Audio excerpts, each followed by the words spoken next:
Welcome to Fancy Think. I'm Jared, and today is time for another quick off the cuff review of a couple of books I've recently finished. And I'm going to be flat out with you here. I gotta say, I wasn't the biggest fan of either of these books. And I have different reasons for that. And we'll get into it here. The first one I'm going to talk about is Absolution Gap by Alastair Reynolds. This is the third book in the Inhibitor trilogy, and a lot of people like this series. A lot of people like this book, and I really want to love this book in this series, and I'm having a hard time with that. And so, to get into it, Reynolds has created this amazing universe. It's a far future kind of situation where humanity is kind of on its last links of existence, I guess you would say, their last gasp at surviving. Things don't look great for humanity, especially in this third book, Absolution Gap. These things called inhibitors, that's the name of the trilogy, are bearing down on the universe, and they are. It doesn't look good for humans. Doesn't look good for humanity. And there's lots of other cool alien species involved here that are really alien, and they're not easily defined by humanity. It's not like Vulcans and humans or anything like that. But and it's a lot of really neat spaceship stuff. A lot of really cool time dilation aspects to it, and there is there's a planet in this particular book, especially Absolution Gap. There's a planet on here which gives me that Dune vibe, not spices wise, but just the religion that's set up around a certain thing, and so that is really cool stuff. The problem I had is I just don't like his prose. I really just don't like it, and I wish I did, because like I said, the ideas are grand, cosmic, huge, and wonderful. But the way he writes bothers me sometimes. That's all, and it lends to a lack of characterization that the characters just don't seem to leap off the page and get your attention. He's way more concerned with going over the cool stuff in the novel, and that's fine. That's if you like the settings of science fiction, if you like the neat trinkets, the neat ideas, the neat situations that come with hard space opera, sci-fi, you're actually going to like this book a lot. But the problems with Reynolds' writing is he doesn't leave off wanting more when it comes to knowing and feeling for the characters. There's a certain lack of empathy, oozing out from the page for us to latch onto as readers, and there's many instances of the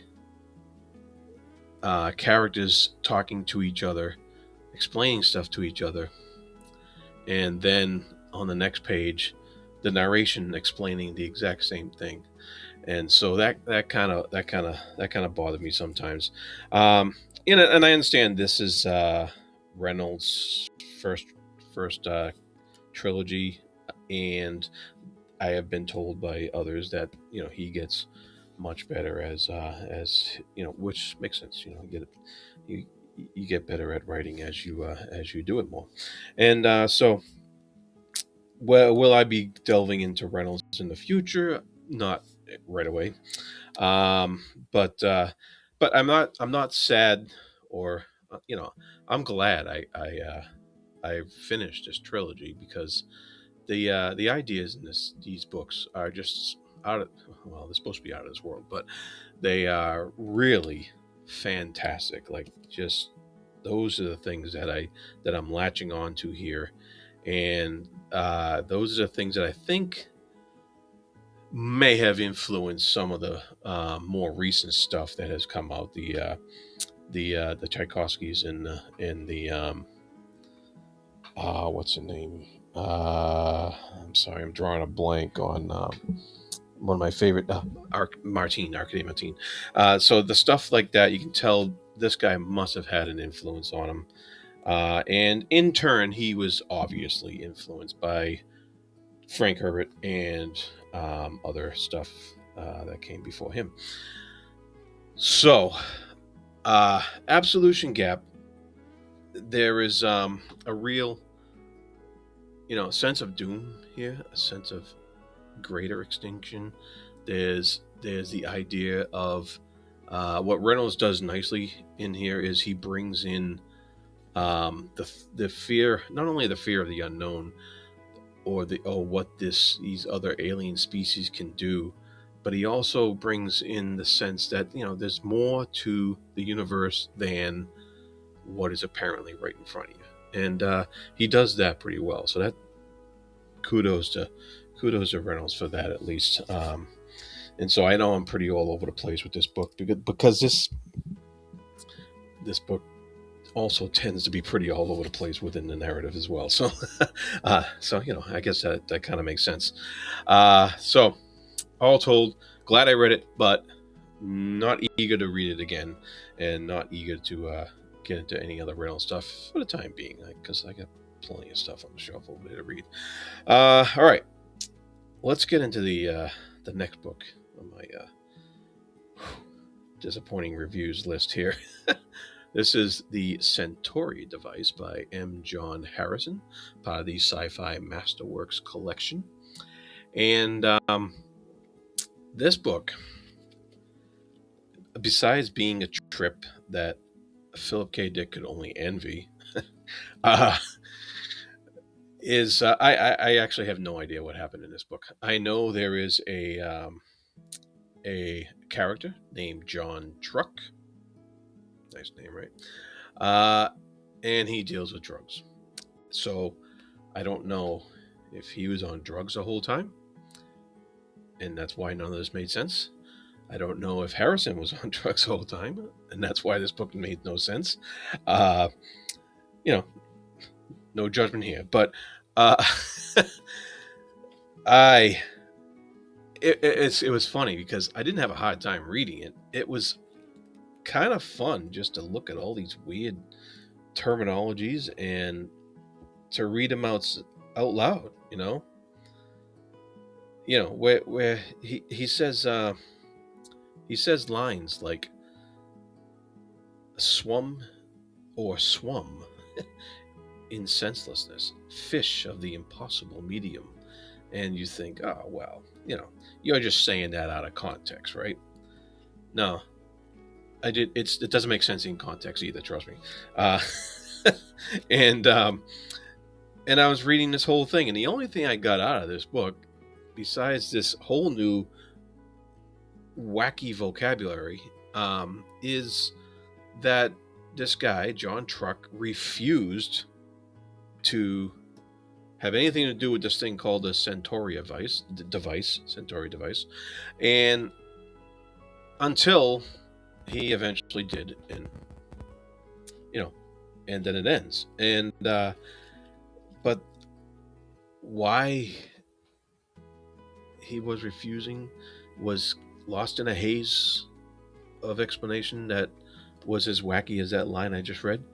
And why everybody else wanted him to do it was mainly because he was, I guess, half Centauri. And that's all explained right at the very beginning, so there's no surprise there. The the setup of this universe. This guy had a spaceship. This John Truck, I think he had a spaceship. I'm pretty sure he had a spaceship, and he and that's part of his like mercenary uh duties or whatever, that he had the spaceship so he could take stuff somewhere, do something with it, and deal drugs maybe. Yeah, I gotta say, I mean, I gotta hand it to Harrison. He can make up words like nobody's business. I mean, there's wow, there is stuff in here that he can put, and he can put words that you already know what they are together to make sure that you have no idea what they are anymore. So, yeah, if that makes sense.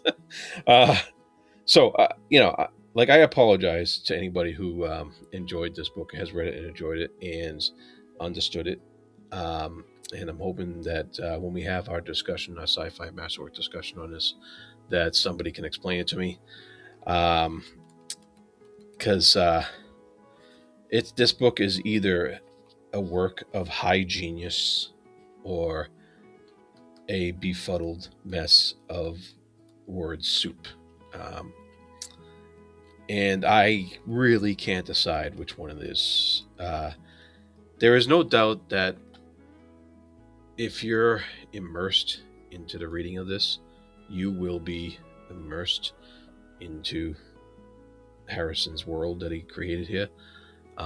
This is in no sense, because it in no sense relates to the world as we know it. This is totally foreign and does not equate and does not compute in my case.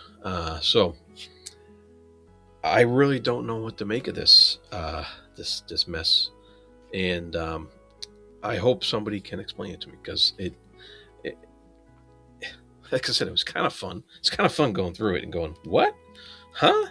But unfortunately, it's short. It's only 200 pages. So if you want to give it a shot, hey, hats off to you. Check it out if you want to be estranged from humanity. um, yeah, I mean, there is a question here. It says no useful definition of the terms sane and insane, and he's referring to war, I believe. So that's the context. But I think that goes for the whole book here. So John Truck taking a device through space, the Centauri device. Um, yeah. All right. Enough rambling on off the cuff stuff. Um, let me know. Let me know if you've read this and if you made sense of it. I'm interested. And once again, sorry uh, that I could not be more comprehensive on this book. All right. That's all for today. And be good to each other, please. Thank you.